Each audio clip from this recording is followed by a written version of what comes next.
Okay, we are live. It is 4:30, early Tuesday morning, 3/26, 2024. And hi, y'all. Just figured I'd come on and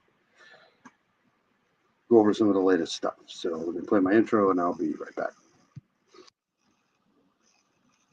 Rise and shine, right?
Okay, so we are live.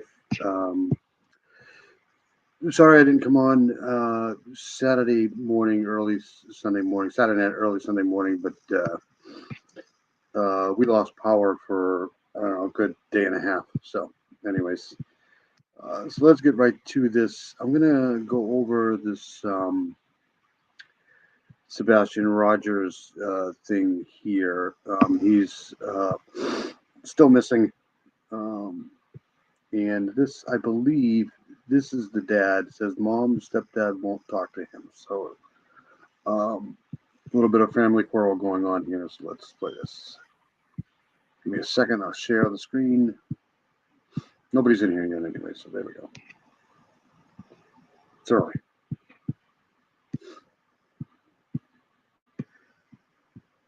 And the concerns about what may have happened to that boy. We're joined by Seth Rogers, Sebastian's father.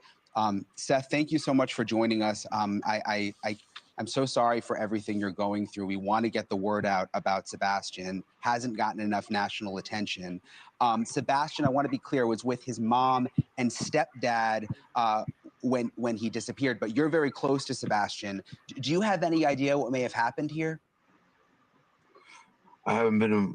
I don't know. I mean, I got a phone call and a text message that I received after I got off of work, stating that I needed to give the stepfather a call. I called him, and he was like, Sebastian's missing. Don't be upset or anything, but you need to come to the house.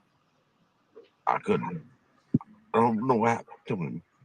I haven't seen him in over a month. I've been out here looking for him. Seth, I mean, what do they think happened? I mean, did he just?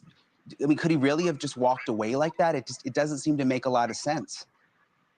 It doesn't make a lot of sense. His shoes are still still by the front door. His switch was there. His phone was in the kitchen. It just didn't make sense. It doesn't make sense, and I still can't figure it out. I've been looking everywhere, been handing out flyers. His switch was there. His phone was in the kitchen. His shoes are still by the. Could he really have just walked away like that? It doesn't seem to make a lot of sense. It doesn't make a lot of sense. His shoes are still by the front door. His switch was there. His phone was in the kitchen. It just didn't make sense. It doesn't make sense, and I still can't figure it out. I've been looking everywhere, been handing out What is a switch? flyers, been just trying to keep up hope, and I've reached out to United Cajun Agent to sit there and see if they will help me, and they answered my call. Yeah, one thing I couldn't understand is why they were telling people not to search at one point. I mean, the shift went to the landfill. It was this investigation, and they're telling people not to search. I couldn't make sense of that. I mean, it made me want. Do you have any indication that investigators may know that something bad happened here? They haven't told me anything, and they told people not to search, but I've been searching since that Monday. I can't just sit around and not do anything. I've got to find my son. Yeah, I understand. I would be doing the same exact thing as you, and I think everybody around America would be, and their hearts go out to you. Have you talked to Sebastian's mom, stepdad? You mentioned you had that conversation when they said, you know, he's gone missing, but have they been able to give any more information? I haven't spoken to them for at least 2 weeks. They're not talking to me. There are reports that they have packed up an RV and left the house that Sebastian disappeared from. Any idea why they would do that? I have no idea. I have no information. They weren't talking to me, so I was out here trying to find my son. Do you feel that they were taking good care of him? I've got information from podcasts that they were showing that horrify me.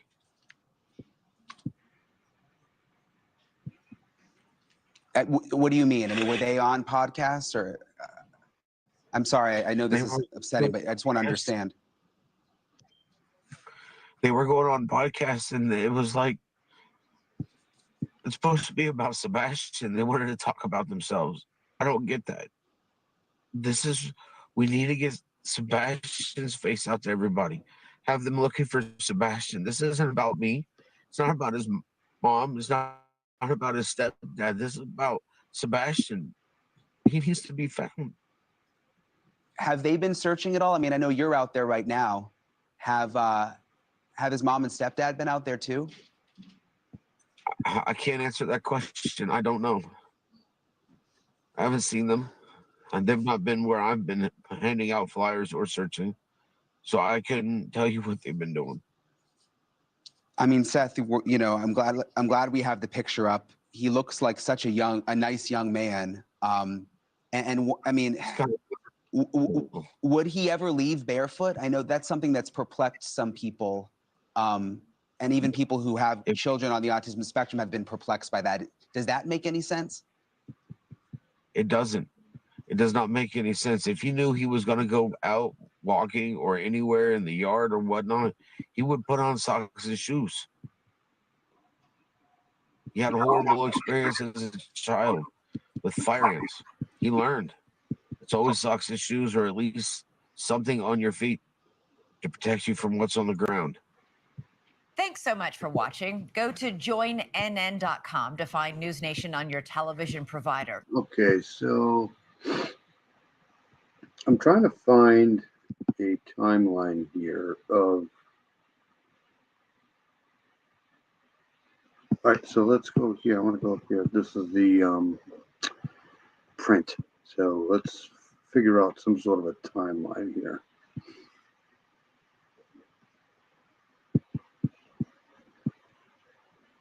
Okay, so let's see here.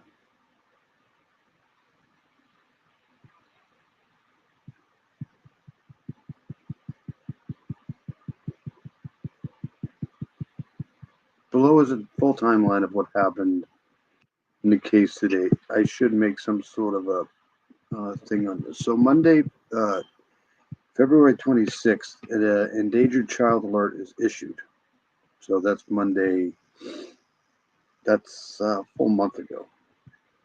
An endangered child alert was issued at approximately 11:17 a.m. by the Tennessee Bureau of Investigations on behalf of Sumner County Sheriff's Office. In the alert, investigators said Sebastian was last seen earlier that day near Stafford County in Hendersonville.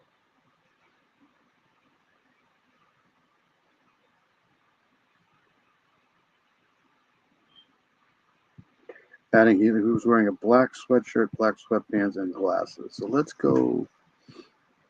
I can get out of this now here. Let's go to.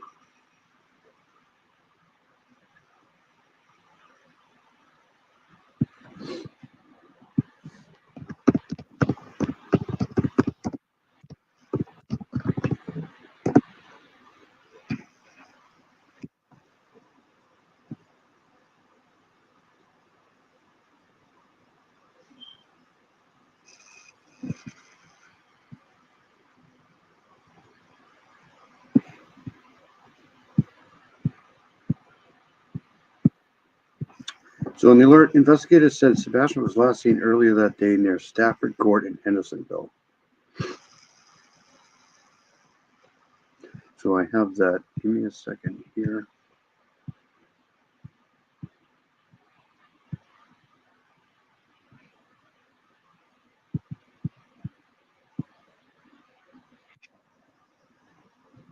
So this is Stafford Court here. So let me,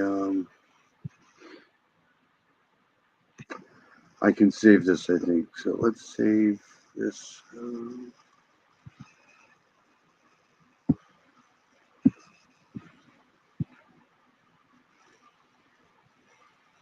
So 11:17. Let's do this here.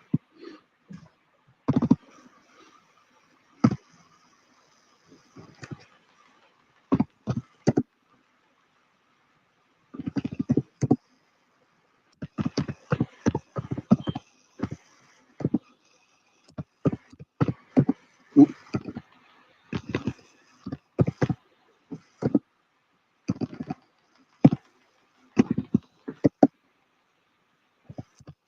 Okay, so let's.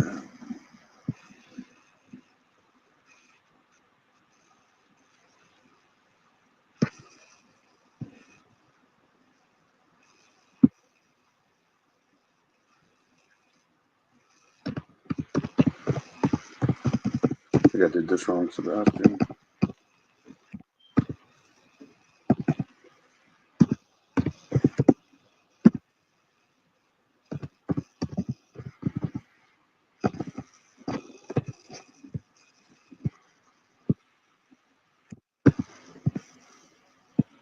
Okay, so that's that. So last seen, well, not last seen, the alert. So this was a endangered child alert.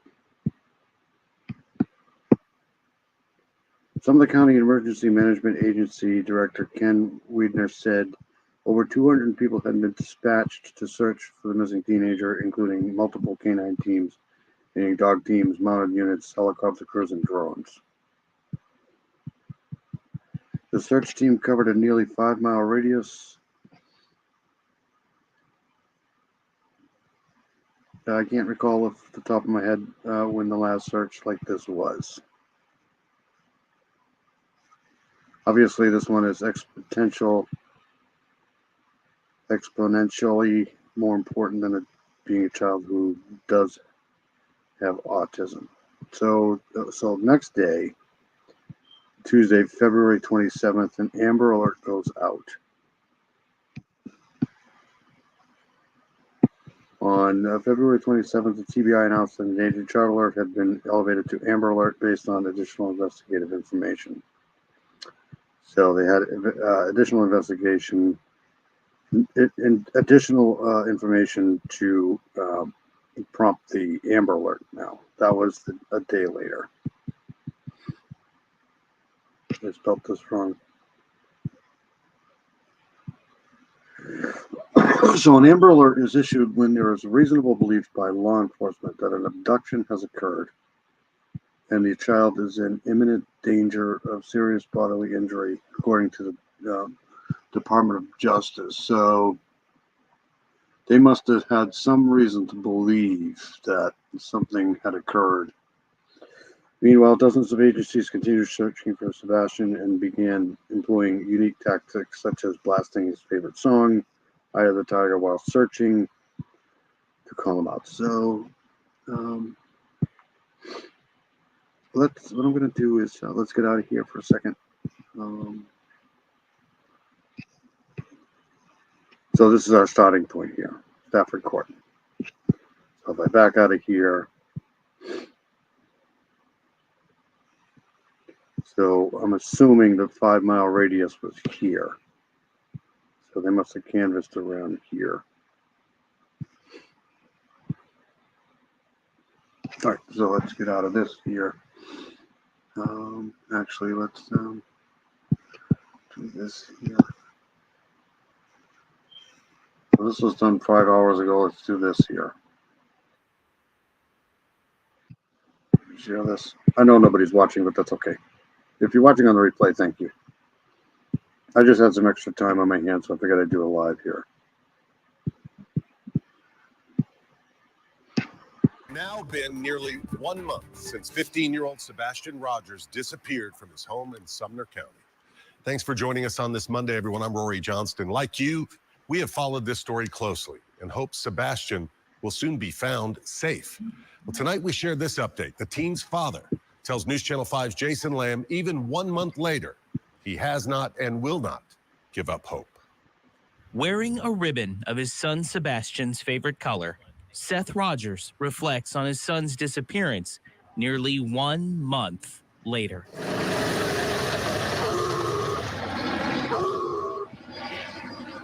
As this search has gone from hours to days to now almost a month, how are you holding up?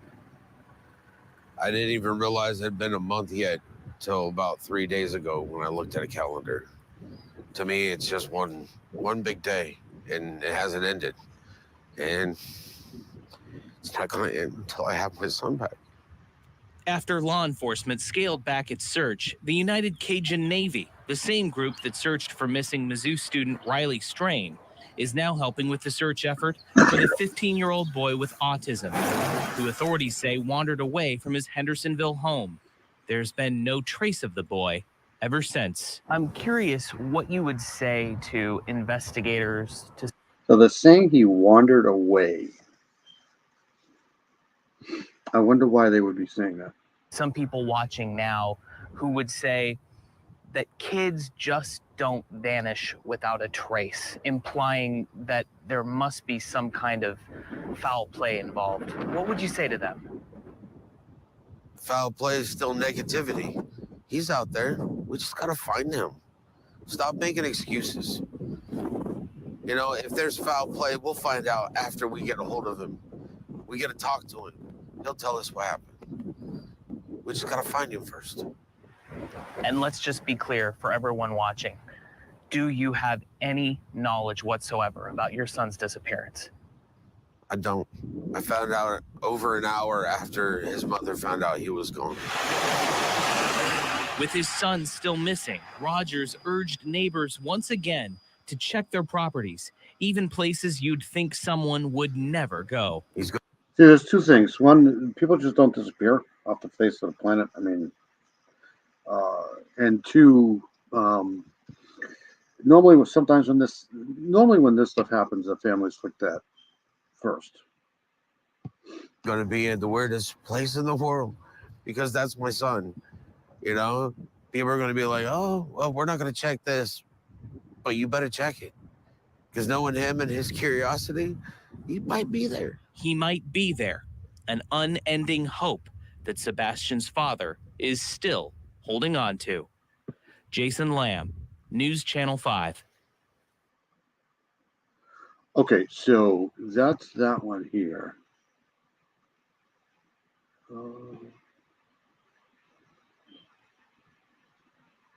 Let's try this here. The United Cajun Navy is now leading the search for missing teen Sebastian Rogers. In an interview just a couple of hours ago, his father told us he isn't giving up hope. Our Michael Warwick is following those efforts to find Sebastian from Hendersonville. The sign behind me on Long Hollow Pike reminds. Call 615. Hold on a second.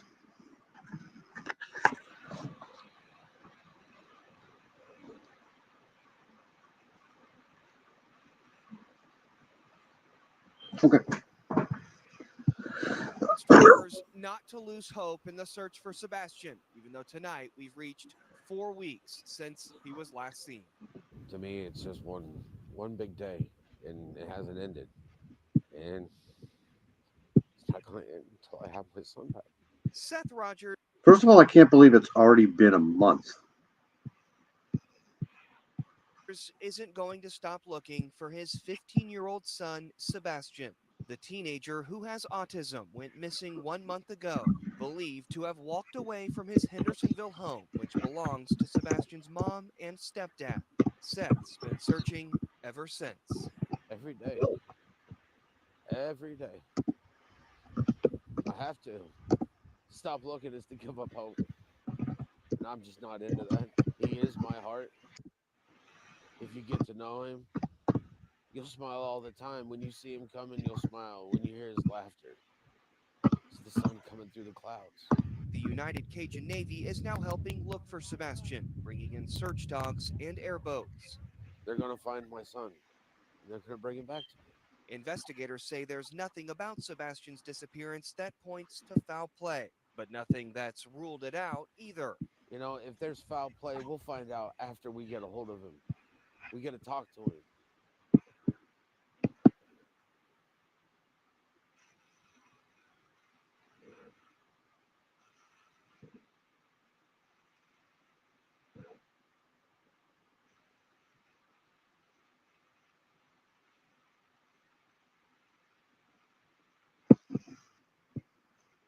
Asking what happened to Sebastian Rogers. And this morning, the search for the missing teen is intensifying. Joylyn Bukovac is live from TBI headquarters. So, Joylyn, the Amber Alert that was issued weeks ago, it is still in effect this morning. That's right. It's been 1 month since Sebastian Rogers' family saw him at their home in Sumner County. And now the nonprofit organization that helped in the search with Riley Strain is now helping for this search as well. We're talking about the United Cajun Navy, and they help with relief efforts for natural disasters and missing persons cases like this one. They say their team has been out over the weekend with search dogs, and several other volunteers were searching on foot as well, including one Hendersonville mom who says she also has a son that's autistic, and she's hoping Sebastian is found soon. I can't sleep. I cannot focus. I'm having dreams about Sebastian. And the United Cajun Navy has not told us where they're searching or if they've found anyone yet, how long they're going to be there, and how many people are searching. But we will continue updating you as soon as we learn more. For now, reporting live in Nashville, I'm Joylyn Bukovac, WSMV4. Okay, so what I want to do now is let's go back to this here. This is really just really weird, this whole okay, so meanwhile, dozens of agencies continued searching for Sebastian and began employing unique tactics. Read that already. At a press conference later that day, authorities went. So, hold on a second. I'll put that down here. February 26th. February 27th.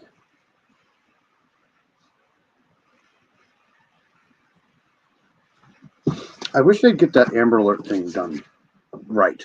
You know, it just seems like it's so. And I know they have it up here somewhere why they do that, but it seems like they're almost reluctant sometimes to do it. Just do it for God's sakes. You know, just all right. So, anyways, at a press conference later that day, authorities urged local residents to check their surveillance cameras and report any possible information that could help lead to. So they had a press conference that day on the 27th. So Thursday the 29th.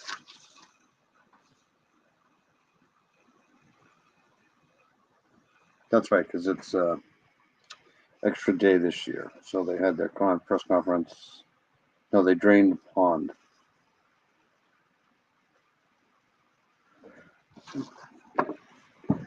Drain pond, but nothing found. As the search entered its fourth day, officials revealed they had received several tips amid calls for people to check their surveillance cameras, but none were confirmed sightings of Sebastian. Okay, so.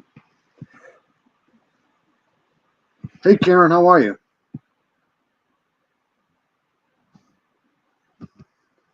Me too. Hold on one second. Let me.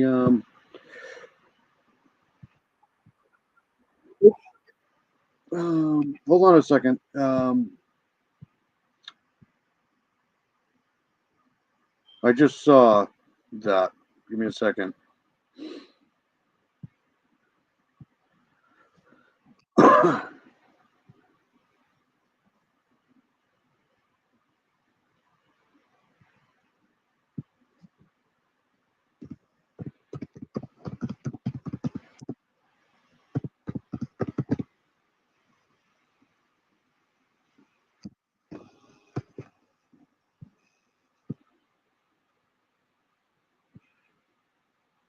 One hour ago.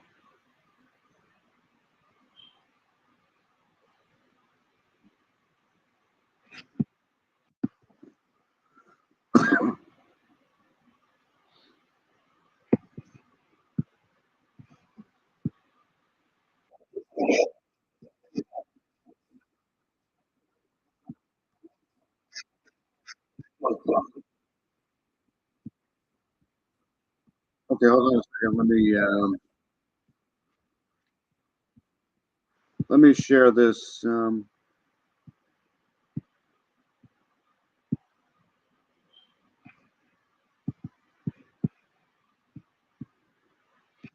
Ship hitting the almost 3-kilometer bridge with it crashed the US, and a key bridge in the US city of Baltimore. Baltimore's just north of Washington, has collapsed dramatically after being hit by a cargo ship. Video shows the ship hitting the almost 3-kilometer bridge with it crashing into the water below. Holy shit. Baltimore City Police says there's a possibility workers who are on the bridge are in the water. It's not yet clear whether there are any casualties or why the ship went off course. And I'll just go to what the New York Times has on this. So the New York Times is reporting a cargo ship struck the bridge that crosses out of Baltimore Harbor. A spokesman for the US Coast Guard said. Coast Guard received a report of an impact at 1:27 a.m. Eastern Time at the Francis Scott Key Bridge. Have you seen this one yet?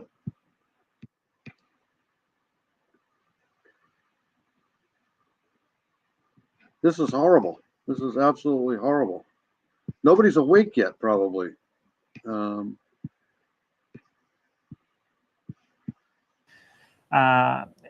Apparently, it's a Singapore-based, Singapore-flagged cargo ship, the Dali, had hit the bridge, which is part of Interstate 695.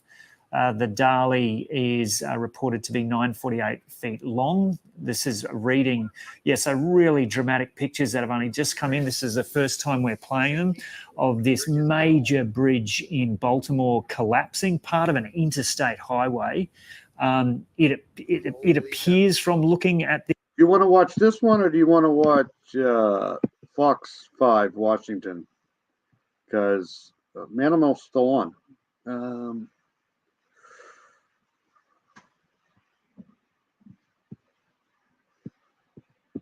these images that there are cars on the bridge. I can't confirm that, but it appears that there could well have been cars on the bridge at the time. Going back to the New York Times story. Let's go to this one here. Hold on a second.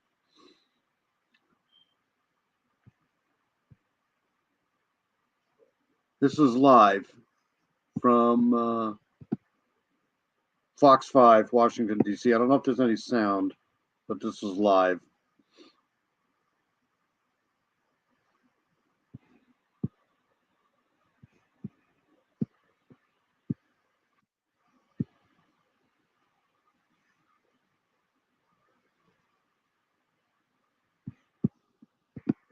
They're white balancing her face.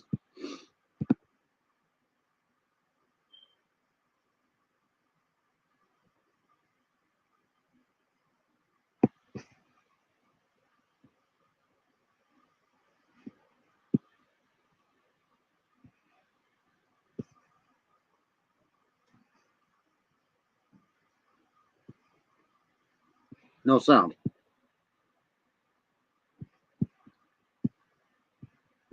Yeah, that is live. I can go back to that, but there's no sound.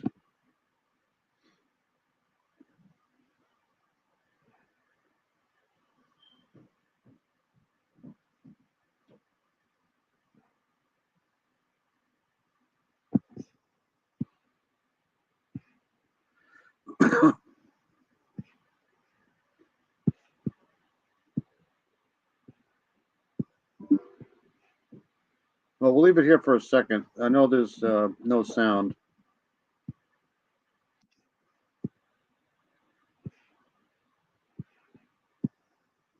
That was a pretty big cargo ship, though. That's just unacceptable. This is 2024. You would think that they would have. That almost looks like an intentional thing to me. Yeah, they're ready to go live here.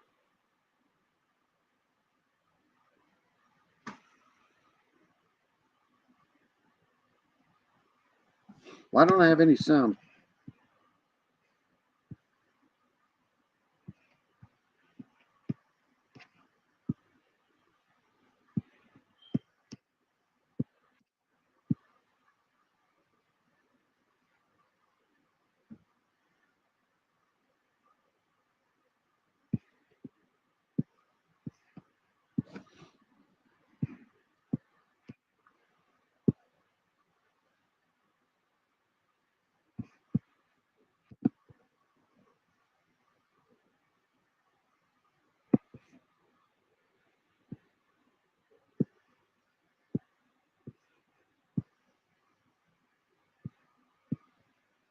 I'll try to find something else. Hold on a second.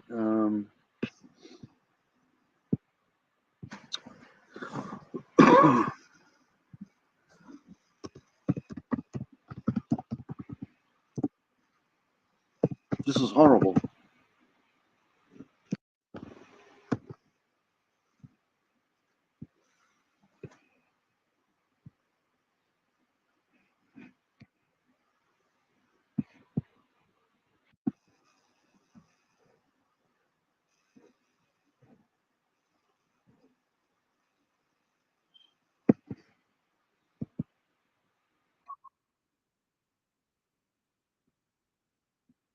Okay, there's no sound to that one. So let me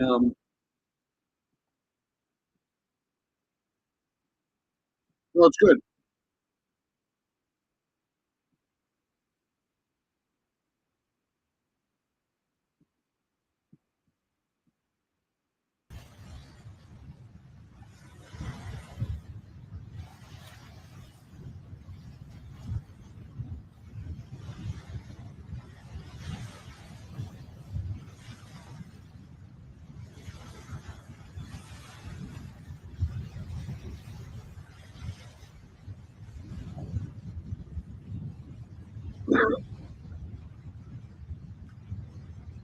I saw something about it, but I thought it was over. you know, because I got home, I don't know, 4 o'clock or so. So I figured I'd come on and do a live about Sebastian Rogers. But thank you for letting me know. I hope you're feeling better. Whatever you had, I think you gave it to Southern Gal because I think she's sick now too. Hold on a second.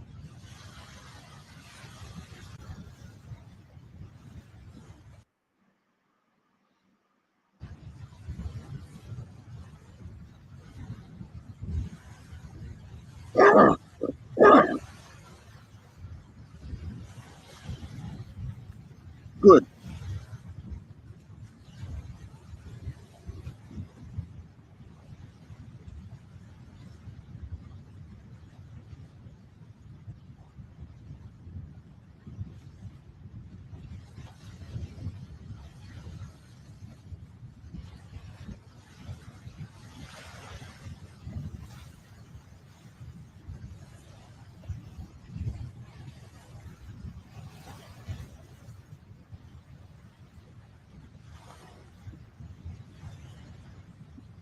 There's absolutely nothing.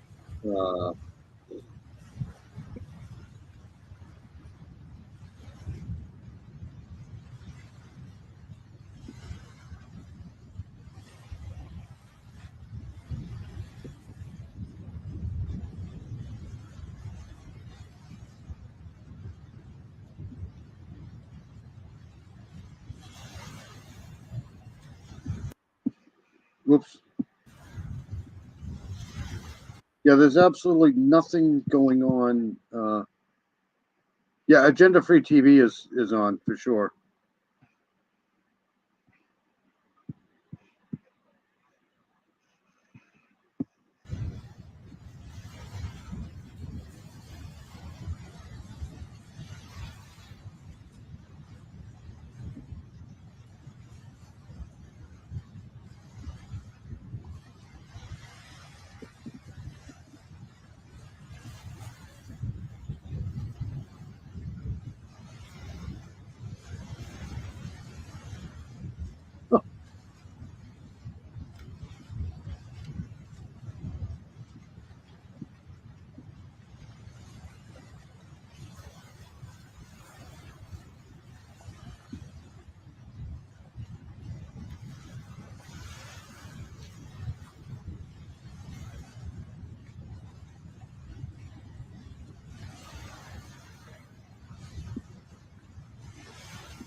Yeah, there's nothing.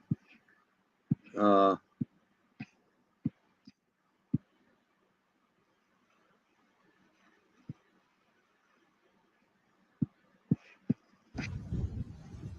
I can see anyway.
All right, back. Sky News, 10 minutes. Hold on a second.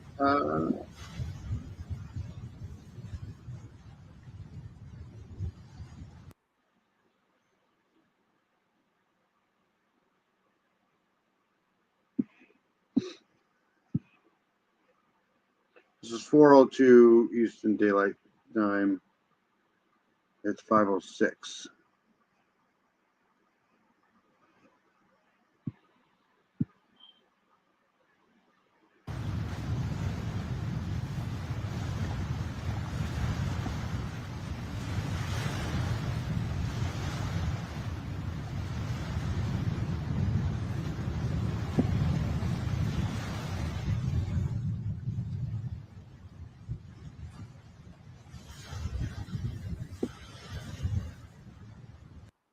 We now have that video that we've been telling you about of the actual collapse, the moment that the ship hit the major support, causing the Francis Scott Key Bridge to collapse. There it is right there. That is absolutely stunning and incredible. And as we mentioned, Fire Chief spokesperson for the Baltimore City Fire Department, Kevin Cartwright, mentioned there were several vehicles on the bridge at the time, including one the size of a tractor trailer truck. A rescue and search and rescue effort now underway for at least 7 people in the water as a result of that collapse. Multiple agencies are responding right this very moment to the scene, local and federal agencies as well. This, of course, is a major shipping channel. So this affects not just people who use that bridge. So this was done 10 minutes ago. Also, the ships that will be leaving the port of Baltimore.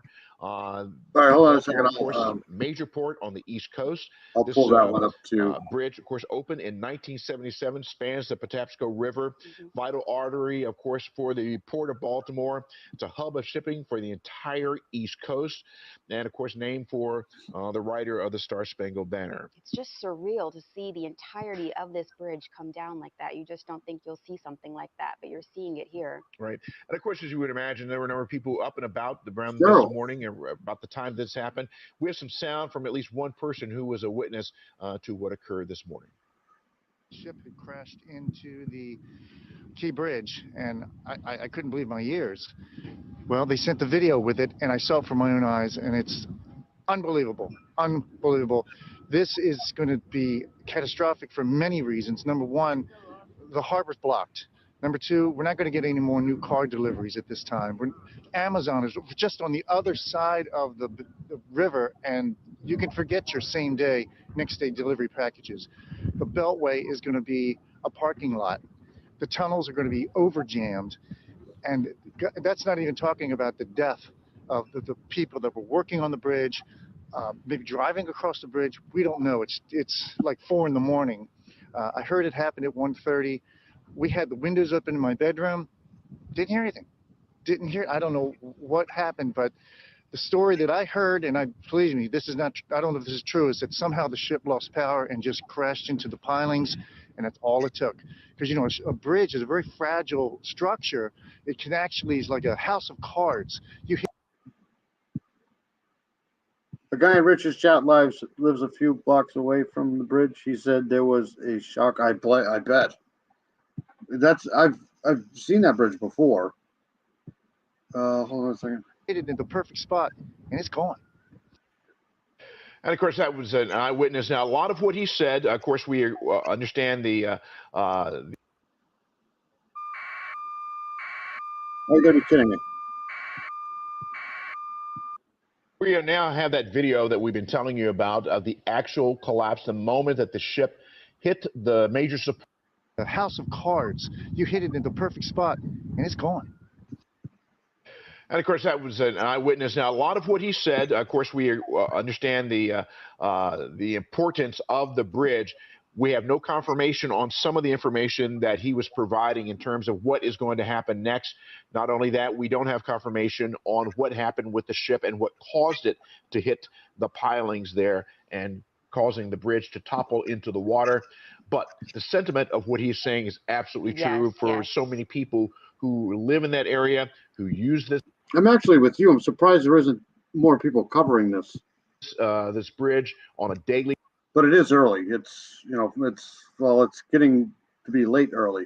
Gosh, it's 510. basis, the people who work in the area, as well as the importance of this bridge to shipping up and down the East Coast. Yeah, widespread overarching ramifications that we probably haven't even thought of. That's Right. how significant this is. And we're now taking a live look of that breaking news as we stay on top of this for you. Are we going to our live reporters? We're to Amy Kawada, I believe, at this point. Amy?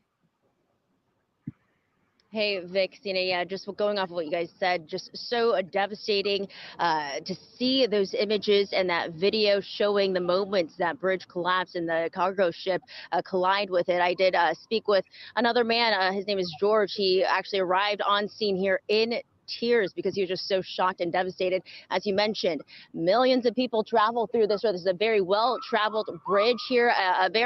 He actually described it. I'll take it from him. He said it's kind of the gateway into Baltimore. You see underwater recovery team from Baltimore City Police right now coming in. A massive response here. We've seen many first responders make their way through here. Again, this is the closest we can get towards the Key Bridge. Right now we're at Fort Armistead Road and Fort Smallwood Road. This is the Baltimore City Anne Arundel County borderline. They've blocked off this area, so we're still about a mile south of the Key Bridge to even get a visual of it. So we can't see the bridge right now from our vantage point here, but we can see the road closures and the massive response out here, and just spectators, people who live nearby coming here because this is, as you said, a historic Key Bridge. I was doing some research. This bridge opened to the public back in the late 70s. It's nearly 50 years old. This man I was speaking to, George, he said he actually watched this bridge be built back in the 70s, and he travels through it every day. He said he takes this road during the time where the bridge collapsed around 1:30 in the morning every single day. And he said, something saved his life, that he wasn't on the bridge at that moment. He came on scene in tears, just so shocked to hear the news when he learned. We've heard from people on X, on social media, posting that they did hear a loud boom here. I spoke with another man from Riviera Beach who lives nearby. He said that he heard a boom. I've heard on Twitter, again, reports on Twitter that they've even felt some of their homes shaking from the collapse. Again, we are still working to learn more, but we are expecting to hear from multiple officials. Again, this is a massive span. So Anne Arundel County Executive, Baltimore County Executive, Baltimore City Mayor Brandon Scott, they are all expected to be here on scene to provide an update for us. At last check, we were told that there are search and rescue efforts underway. You saw that recovery unit make their way out there. At least 7 people right now is what we've heard. And we also heard that there was a possible tractor trailer on the bridge at the time of a collapse. But right now, people are advised to avoid the southeast corridor of 695. Again, we'll continue to monitor the situation for you guys and bring you the very latest, both on air and online on WJZ.com. For now, reporting live, I'm Amy Kawada for WJZ. Okay, Amy, thank you very much. Let me pause this here. I want to go, hold on a second. Sky News seems to have the best coverage. Okay, I'll switch over to that. Give me 2 seconds. I want to present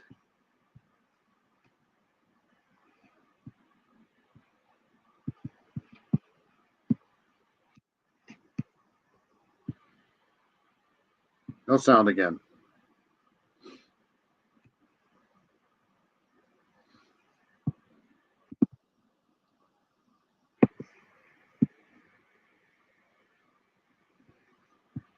They're blocking people's sound. It's so weird.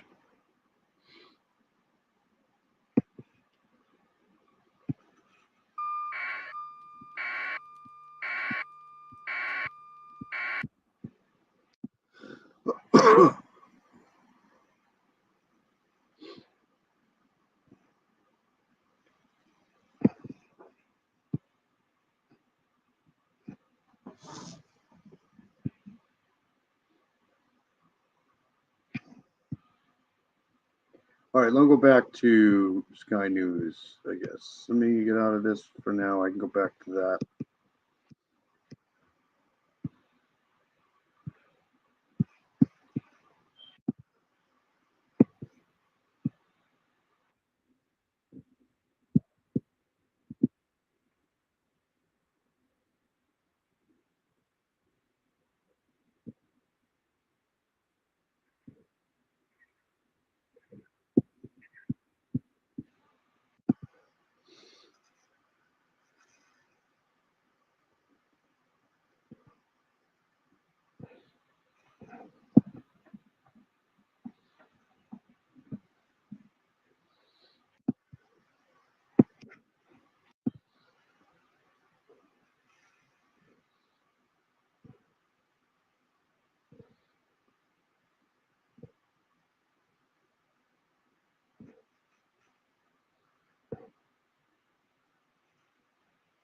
All right, let me go back to this here while I can find this here.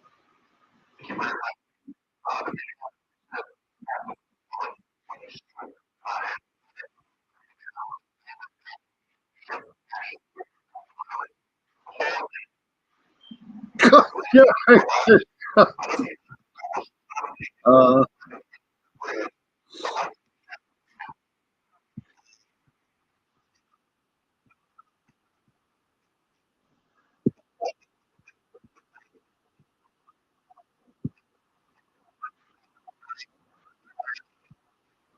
Right on.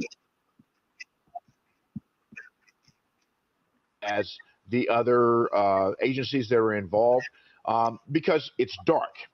The water is Yeah, cold. you mentioned this. Yeah. And the fact that no matter amount of training that they have right now, don't know exactly where to look in this situation. Absolutely. And of course, the water is moving as well. So the people who are in the water are probably moving right along with the tide as it is occurring right this very moment. Yeah. Baltimore is certainly devastated right now by this entire situation.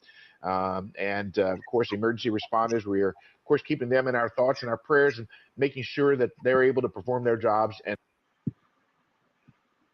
There's plenty of live coverage, but there's absolutely no sound. So, I mean, what good does that do? So let's. there will not be any further devastation. And we're going to take another live look of the area around this bridge. Yeah, this is just another vantage point of that collapse. You can see the vessel there as well. Almost that part of the bridge sort of hanging above the surface there as well. Right, and you see in the background, you see those are the cranes that actually lift containers off the ship and put containers onto the ships. They're at the Port of Baltimore. You can just see by the number of them. This gives you an idea of the enormity of the port, as well as imagine how important it is to the shipping channel, as well as the movement of commerce and goods and services through Baltimore. And now let's go to Meg McNamara for your first alert forecast. Hey.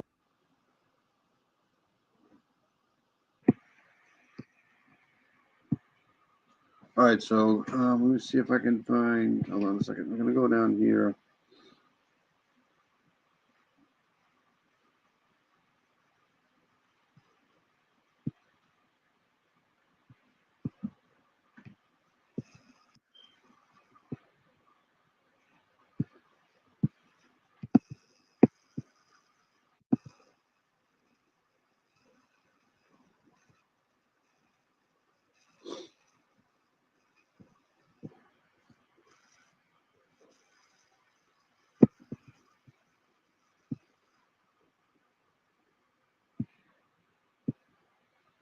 Oops.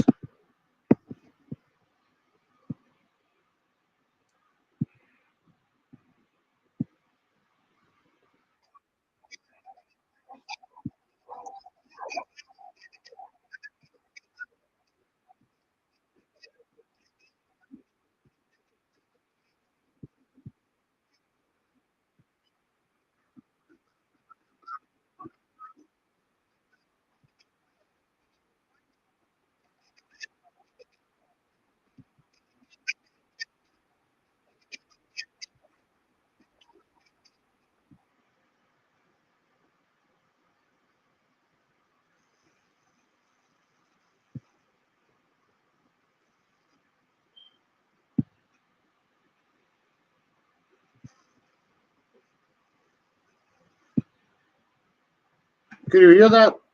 All right, so let me see if I can get another one here. Hold on a second.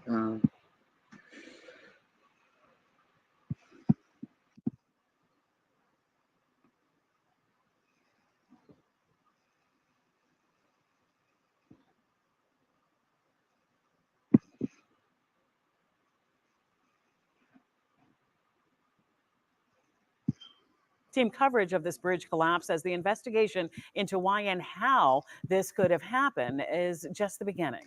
Our Jess Arnold picking up our coverage and has more on the ship involved in this incident. Jess, what do we know so far about the ship that struck the bridge?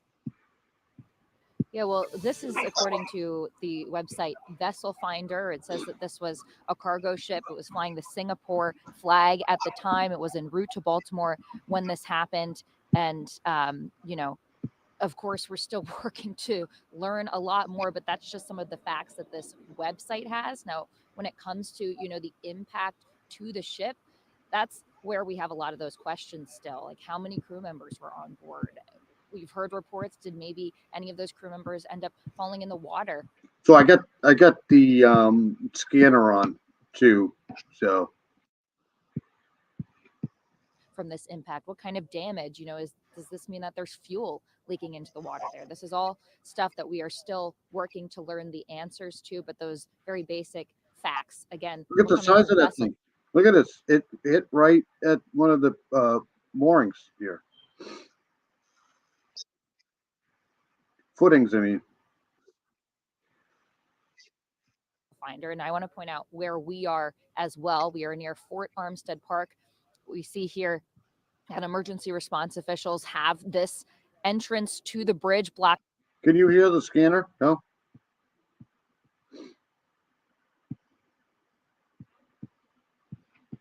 off. They tell us it's about a mile up the road here where you would get on the bridge. We've seen multiple different types of crews come in and out of this area, including police. We have seen water rescue crews. We've seen fire trucks. We have seen ambulances. We just saw a cop car rush.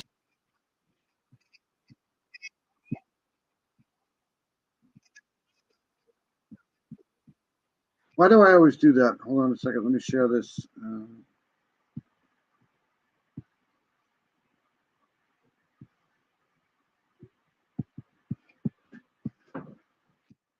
Since this happened here at this This was done 8 minutes ago. So there's news coming entry out. point to the bridge. We're here at a Royal Farms, a gas station, which is the closest that Yeah, they're bringing in floating rafts and stuff like that. These are rescue rafts here.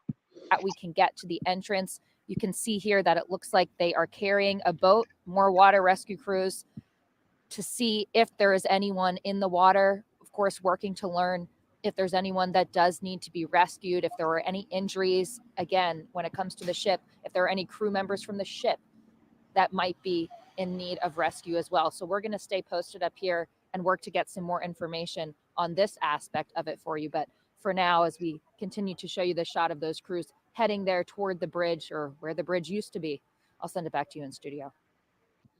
Jess Arnold, thank you. Obviously, a very active situation out there. This. Okay, so if you're still in here, I think you're right. I think people are starting to wake up to this now. So let's hold on a second. Let me refresh this.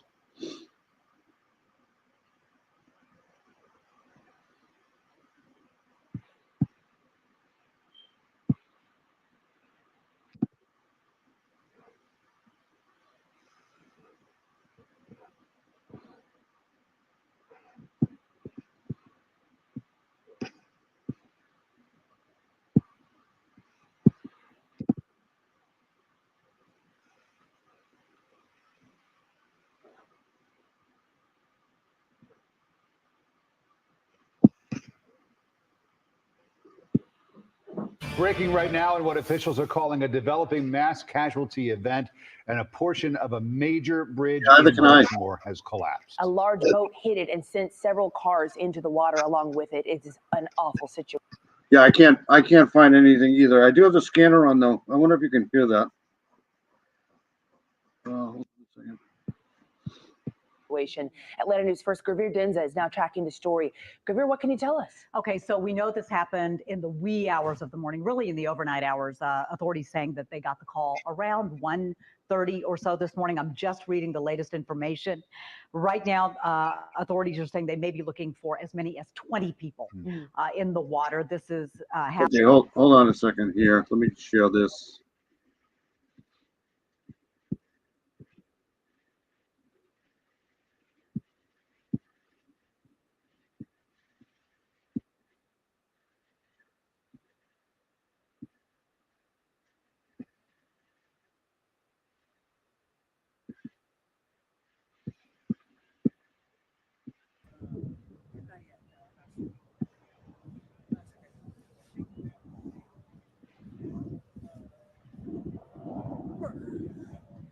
Okay, so we did it, Karen. We got a live and we got some sound.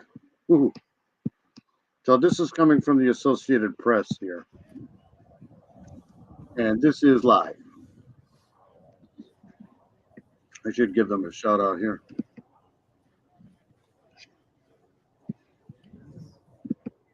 Yeah.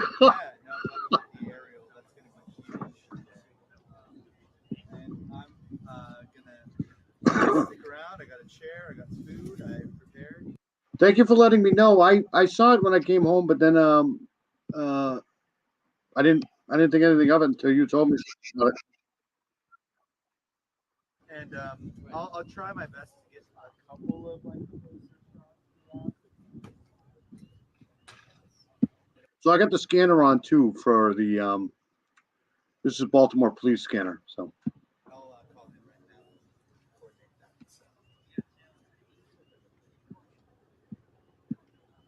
I got my card here and I can charge that, so it's not too bad. I'm gonna try to charge an external battery that I wasn't able to a little earlier.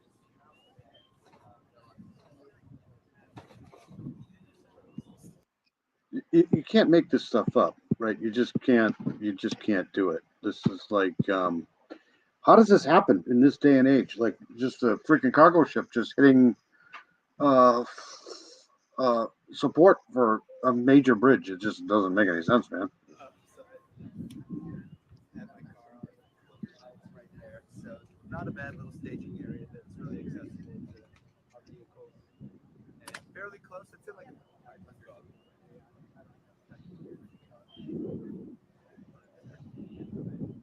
how massive this is. Doing our best.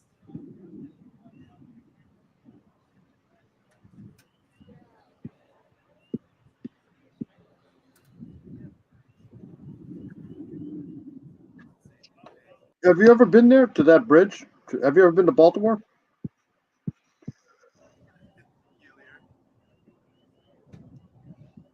Baltimore's the type of city that this is the way you don't go unless you want to be in traffic for the rest of your life.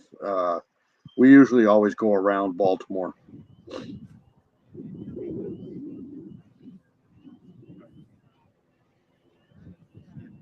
good. I'll let you know if I have any updates in the channel. Thank you.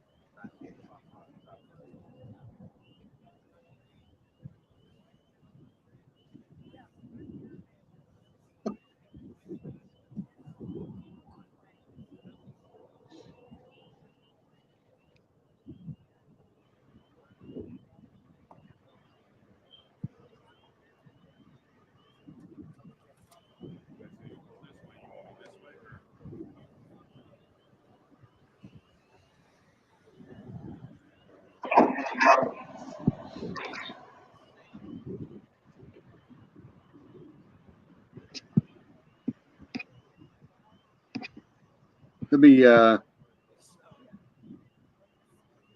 hold on a second. I'll come back to this.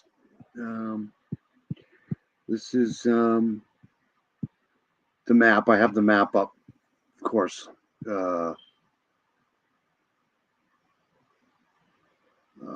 What did I do, Francis? Right here. So this is a good look here. Let me back out all the way. So when we come down, this is the bridge here. This is 695. So this is basically just a loop that goes around the city. But when we come down, to go to Florida and the Carolinas, we come down 95. So we're nowhere near this bridge. But this is, this is major shipping port here. So to take this bridge out, that guy was right. This is going to create a lot of havoc for a lot of people. So let me go back to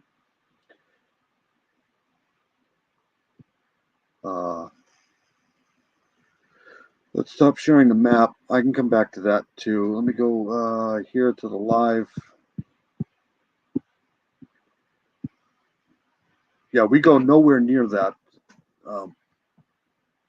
It's enough trouble getting in a Baltimore, without going that way. Okay, here's this.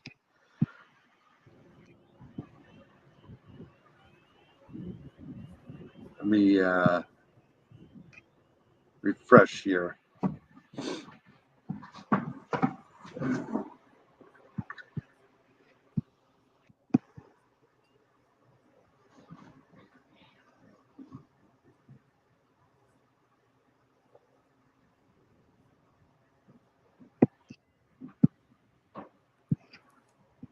Think we should try the Daily Mail?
You might have.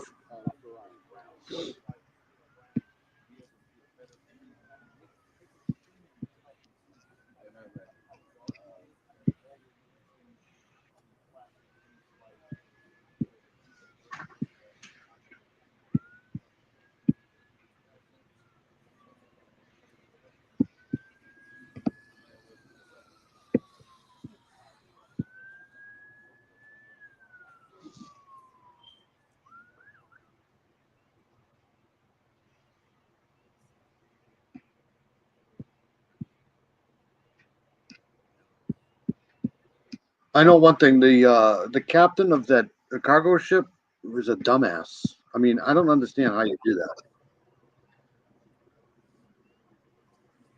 If I wouldn't know any better, that sounds to me. It looks. I mean, it's just so weird that like somebody would do that.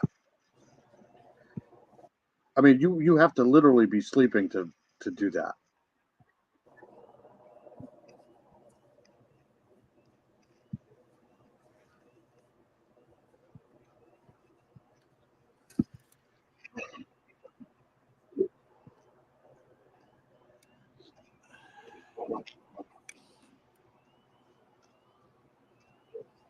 You know what I'm saying? Like, we just had the thing that happened in the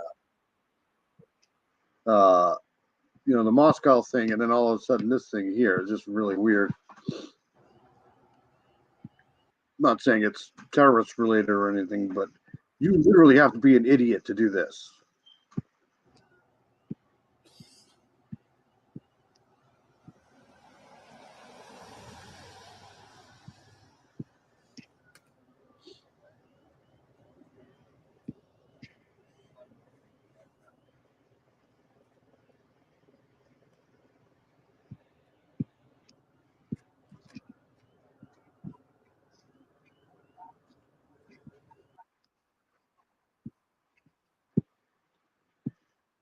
I'm glad you're feeling better.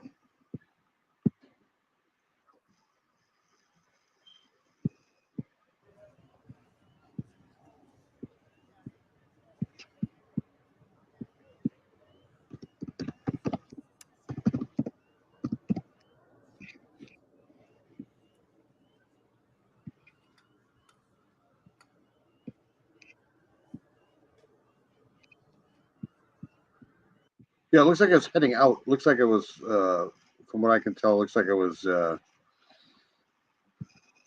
don't know. It's just that just doesn't make any sense to me.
Hey, Miranda Lee, how are you?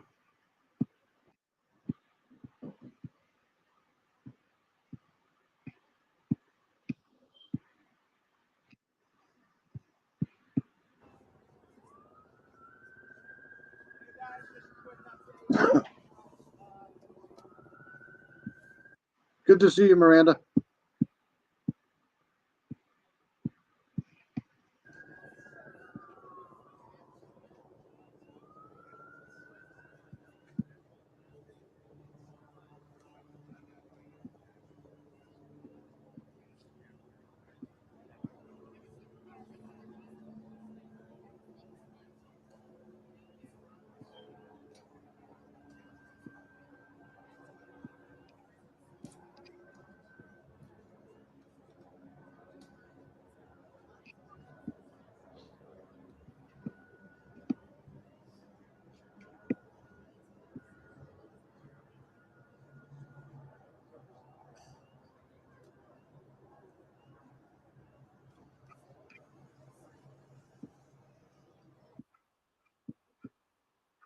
All right. Hold on a second now.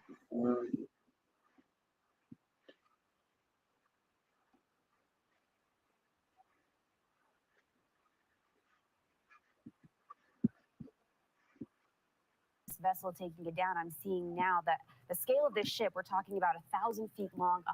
All right, you were right, Karen. It's CBS covering this.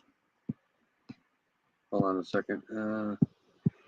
150 feet wide. As you mentioned, that's substantial. That is a substantial ship. And so it could not stop immediately. So, right. And the fact that we kept hearing that power went out on the ship, I mean, there's virtually nothing you can do, I guess, at that point. Yeah, we're going to continue now with our live reporting here. Mike, we're going to bring you back in for just a moment.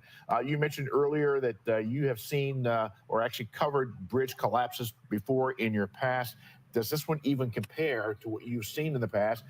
And how does it compare to other major news stories that you've Nothing compares to this. I don't like. Did they just say like the power went off in the ship? covered? How does that happen? I mean, this is really one of the bigger ones that we have had in Baltimore. That's what I'm saying, Miranda. This is a dumbass to like extreme. Like this 2024. How does this happen? More, especially when it comes to infrastructure and the impact of this. I would say, and at least it was very early in the morning, because if it were rush hour, if it were a few hours later, we would have had so many more vehicles on that bridge. And as you know, Vic, we have been talking to people out here who were jolted awake by the collision, and we want to hear from some of them. Let's hear what they had to say about how this woke them up, people who live here near the Key Bridge. Yes, I heard a lot of fire equipment, a lot of police, seen a lot of police boats going out, and see a lot of fire equipment underneath the bridge. It's just unbelievable, unbelievable. Can't believe it's gone. It felt literally when I walked down here, I was like, what the heck? It feels different walking down here now. And that first gentleman has lived here for 57 years, he said it's just incredible to think of this area without the Key Bridge. I mean, he was here before it was built, and now, unfortunately, he's here when it's gone. So a lot of questions to be answered right now about how this all unfolded, but that rescue effort is the main priority. Yeah, hold on. I got the scanner going on, so that's what that is too in the background. Hold on a second. Let me play this. All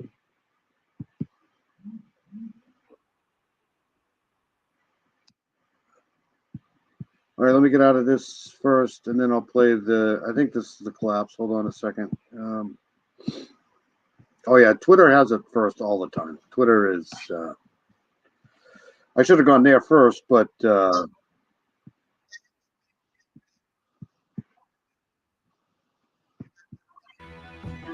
Newsbreak this morning with breaking news right off the top at 5 o'clock. Want to show you some video just coming in from Baltimore. Have you seen this yet, Miranda? Hold on a second. Let me go back to this. Overnight, where a large ship has crashed into the Francis Scott Key Bridge. You see it right there, setting the roadway crashing into the Patapsco River below. This happened about 1:30 overnight. This bridge we know is part of Interstate 690. Can you imagine the sound from that? I mean, that woke this type of thing would wake the dead. I mean, this is that's loud. All that steel. My goodness. 95. It is on the southern end of the Baltimore Beltway. We can show you that collision and the horrific collapse one more time here. This is the outermost crossing of the Baltimore Harbor. Just heartbreaking to see that happen. You just got to hope and pray for the people who were on that span. We can show you some live pictures coming in from the aftermath now. This is from our CBS affiliate in Baltimore sending us these live pictures as that search and rescue mission begins. The big question, of course, is what happened to the people in the cars on the bridge. You know, it was overnight. You would hope there wasn't much traffic at the time, but a huge search and rescue operation happening right now at the collapse site. Also a big traffic issue for travelers and shipping lanes too. We understand from the BBC early reporting is that this ship was headed from Baltimore out to sea. That's a huge shipping lane right there. So big story will be following throughout. I mean, this is a big freaking ship here. The day, News 3, WTKR.com, Scripps News, and CBS News, all on top of this, accounted us. All right, so let's go back to this other one here. Yes. Right where the light, he hit that boat, that cargo ship hit. It couldn't have hit a better place than that. If it wanted to take that bridge down, that was the place to do it. And we can see that it is still going on just across the Patapsco from us, and will be for some time until. Look at this. These are all copters here. These are all helicopters, I think. Yeah. The crews can make sure that they've gotten out anyone who could have possibly survived. And it looked like there was a tractor trailer that was just crossing the bridge. So, you know, when you look at that video, and again, it's heartbreaking to watch, but there were vehicles there. And also we're hearing reports of a work crew, and there may have been several members of that work crew who are unaccounted for. We'll know more when we get the official press briefing sometime later this morning. Thank you very much, Mike Helgren, down at the scene of this terrible situation. Mike is in an area where there are a few houses, and most of the area, of course, obviously is industrial, but the people who lived in that area, all of them telling the very same story about how they heard this loud boom about 1:30 this morning. Some of them had no idea what it was, went back to sleep, and then very soon were awakened by calls from friends and family asking if they're okay, learning the news about the... So let me do this here first again. I'll go back to this in a second, but...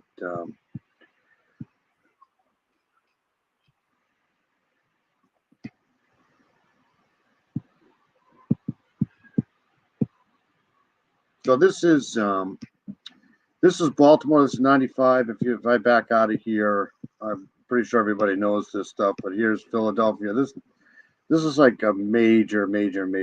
Like everybody lives here.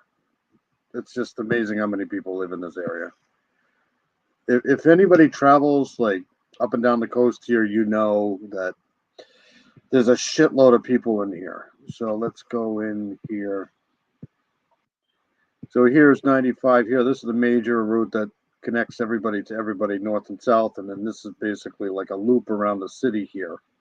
So this is the bridge here. And there's just no other way in and out of here if you're shipping anything. So this is going to be a problem. It just sucks. All right. I'll stay on till 6, and then I'm going to get out of here. This is horrible.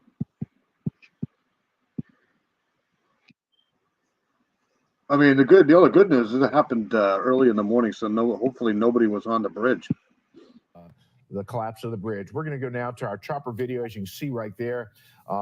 And there is the devastating story right there. The ship below and pieces of the struts from the bridge itself down on top of the actual boat. Yeah, we can see it laying there. As you mentioned, you can see the containers on the ship, this Dali, a Singaporean-based ship that we know was headed to Sri Lanka eventually, had made several stops along the way, but heading out of the port of Baltimore there and then crashing into the Francis Scott Key Bridge. Holy crap. It's just incredible. It's incredible to see the actual huge chunk of bridge laying on this vessel there. Absolutely. Think about how much more devastating it's going to be to see once the sun rises. And I think Meg told us about 6:29, the sun should be rising here this morning.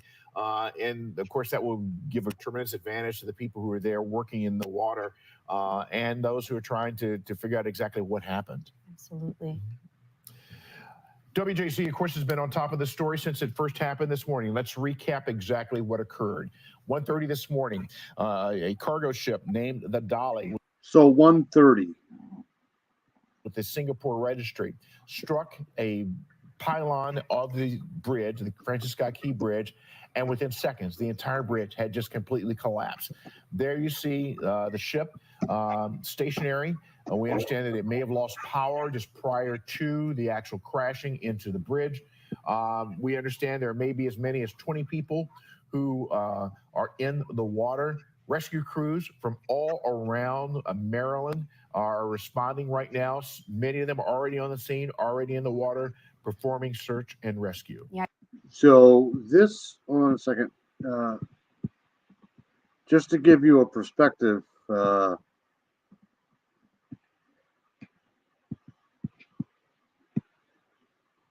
this is the ship right here.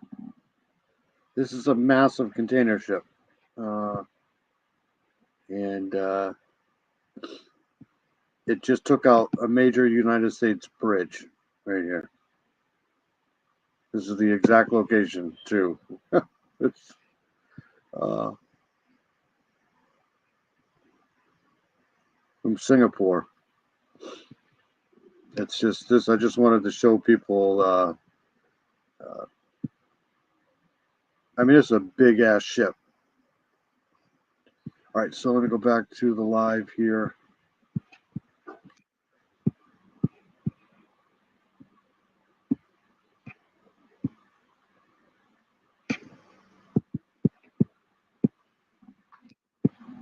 Even though every time we play this video, I keep trying to look closely to see if we can see. And there's the ship right there. It just took. You couldn't have hit a better spot. This is like right in the middle here, or. Vehicles at the bridge on the time of collapse. I can't see them in this video, but we do understand there were several vehicles, including possibly a tow truck, on that bridge when it collapsed, and that's how we're ending up at this stage of a massive search and rescue, looking for all the people who could have possibly been in those vehicles. And as we said, emergency crews responding to the scene right now. The water temperature is still relatively cold. Yes, very. So imagine these brave rescue workers who are diving in, doing what they can, trying to find the people who may be lost there in the water. And as you mentioned, there are resources from across the state. Every county imaginable is now participating in the search. There might have been people on the boat too, or the ship that got hurt too, because it looks like it just came down right on top of the boat here. And rescue of at least 20 people in this water. I mean, we keep playing this video just because it's so real. It's what's filling people's social media feeds this morning. I mean, you just can't look at it enough. It's unimaginable. Yes, and we saw a tweet earlier from Secretary of Transportation Pete Buttigieg, who is offering resources from the federal government, obviously, to this situation to help out in any way it's possible. What is heartwarming is the number of people who have come together, not just the federal agencies, but the people who live around this area and see this bridge every single day. One man, very emotional, that we talked to earlier this morning, saying that he's praying for everyone who is involved here, tears in his eyes, saying that he was on his. I came on to do a little bit of a live for the Sebastian Rogers thing, and Karen was nice enough to clue me in on this here. I just, this sucks. This is horrible. Way to church to light a candle. Yeah, this is a very, very emotional moment, a very emotional morning.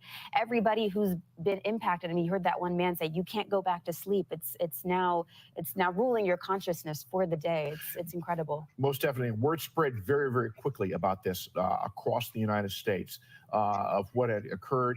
I may have mentioned to you that a producer out in Memphis, Tennessee. See, there's the boat. This is like sideways at this point, because when it hit, it just, I don't know, it just went this way now. So this part of this whole bridge system fell on top of this boat. Sent me a text message earlier this morning saying that he'd seen this video and was pretty well devastated by seeing it himself. And as we mentioned, this is a massive, massive impact also to the commute in the region. Alexis mentioned 31,000 vehicles travel this bridge every day. So we know that this is going to be quite an impact as far as even just getting around the entire region today. Yes. Let's go back to Mike Helgren, who is live there on the scene. He's been with us here for about an hour or so. Mike, what are you seeing and hearing right now? Well, we can talk a little bit more about the path of the Dolly, that large ship that struck the Key Bridge. And it started about a half hour before that collision here at the Port of Baltimore. So you can see the port is just right there, right next to me. And then the Dolly went into the water, and the Key Bridge, I know it's very dark here, but the Key Bridge would just be about there in the middle of the water, not there right now. It struck the pier, the support pier, and then the bridge collapsed. Now, we understand the ship was on its way to Sri Lanka. It was going to be a 27-day journey. We're hearing reports that there were not injuries on the ship, so I'm sure the captain and...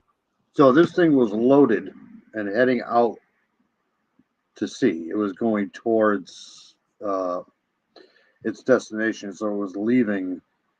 So it was full, loaded. The support staff that they're being interviewed as part of this investigation.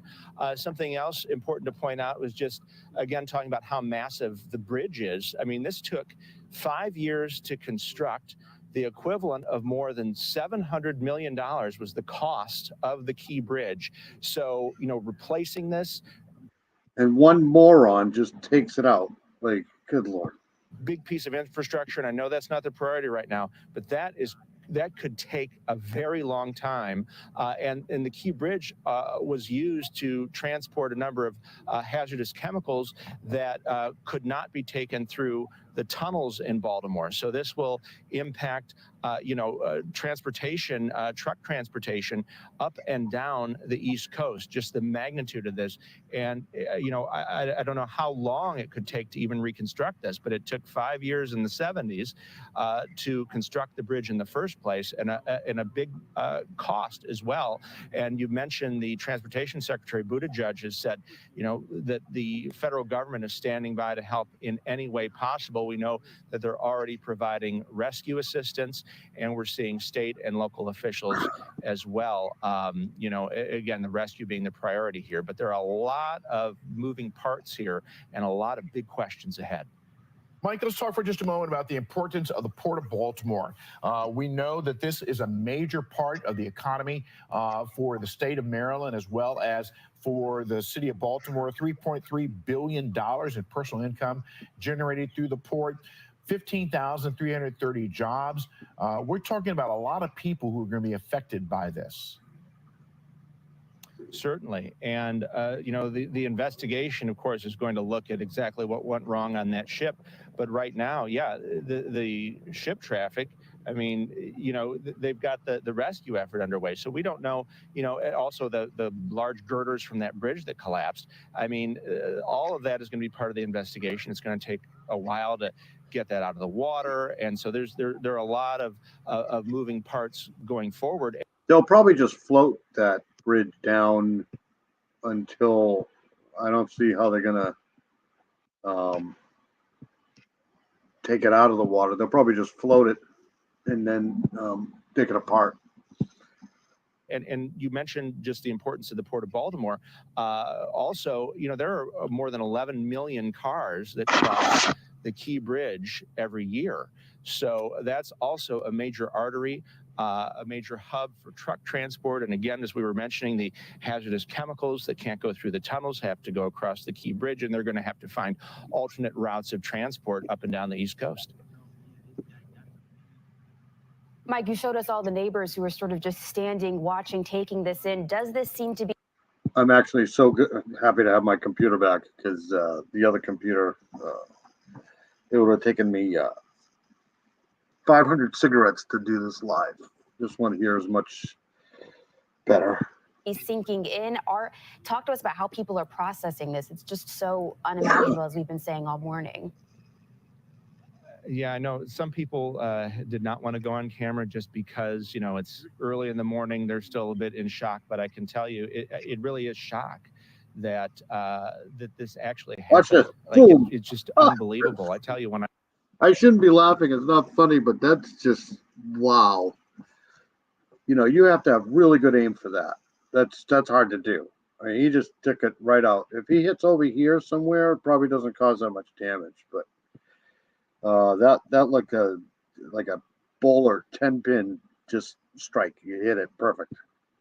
I first saw the video, it's almost like you can't believe that it's real what happened, but it happened so quickly. And as we've been telling you, a lot of people just heard and felt this. Could you imagine if this would have happened at rush hour? Good Lord. Sound of that collision, especially so close here, like an earthquake, they've described it. And so they were jolted out of bed. And now, then they look on social media and they see the videos, and that's just almost unbelievable. Mike, obviously, this will also change people's perspective when they do cross a bridge. We take them for granted. Yes. They're beautiful. We love seeing the water and everything, but we sometimes don't think about the safety of bridges as well as the fact that they are vulnerable. Yeah, but you also don't expect some idiot to just hit one of the moorings perfectly. I mean, do you want to see it again, Karen? And then I'm going to get out of here. Hold on a second.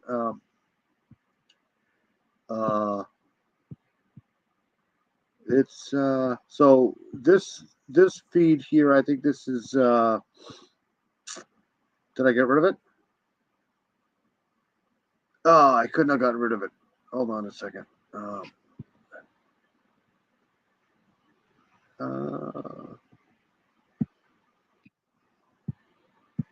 All right, hold on a second. Let me bring it back up because I thought I had it. All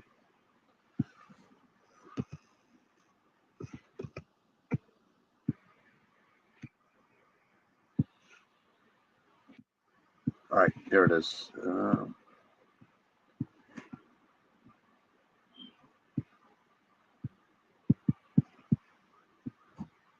So this is the container ship, and this is its exact location. Navigation status is underway. Let's see here. And that's where it is. That's the location of it right there. Just sitting there. But this is it here.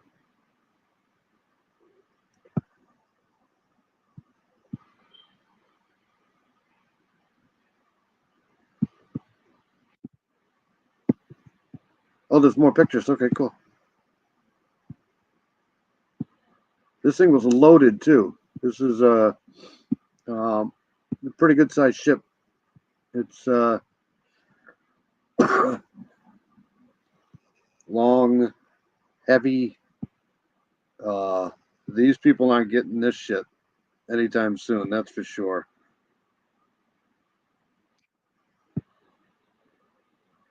One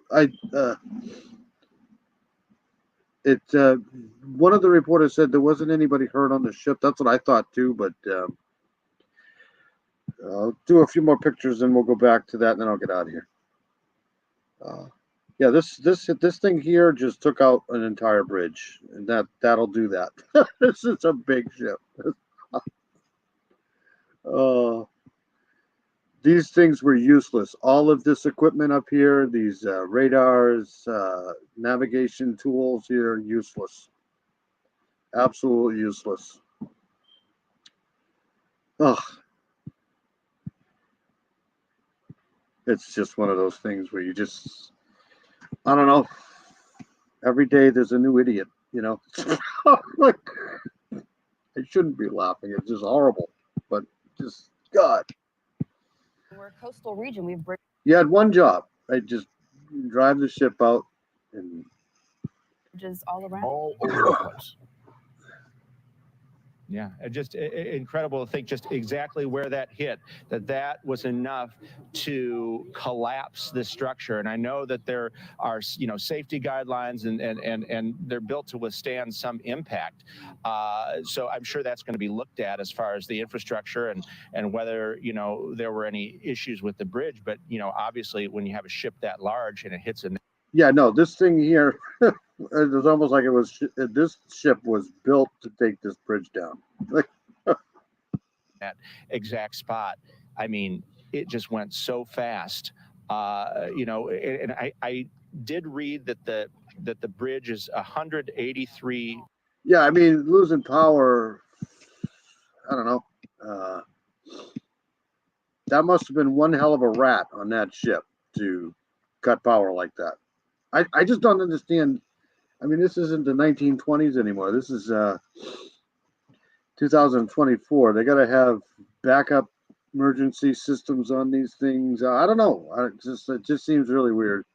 Feet off the surface of the water, 183 feet high at its highest point, and that would be just. Oh, you're welcome. I want to play this again, and then I'll get out of here. But this is just like if this ship hits here, it probably doesn't take this whole bridge down. But this hits right. This is like the perfect spot.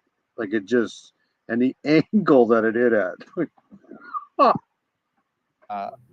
An incredible, terrifying fall, and so we're just all hoping and praying that those people who are on the bridge can survive this.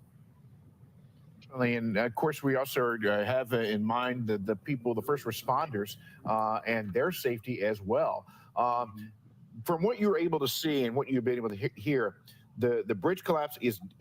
Yeah, I mean, I'm pretty sure it's just a horrible accident, but good God, it's done. But is there any concern, I wonder, whether any more pieces can actually fall? Good question. It looked like there was a little bit of a precarious piece there. I'm sure that is something that first responders are taking under consideration. Also, just the massive parts of the structure, that steel structure that are in the water right now, that also poses a challenge. And we've been talking about some of the other challenges. Just it's cold. I mean, hypothermia could set in. The water is roughly, I'd say, 47 degrees right now. And if you're exposed to that water for any length of time, you are vulnerable to hypothermia in this.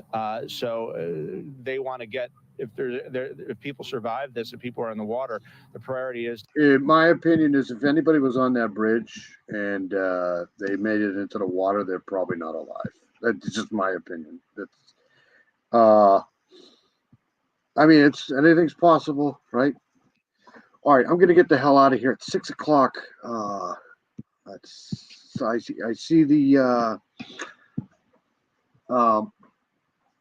sun starting to come up through the door here.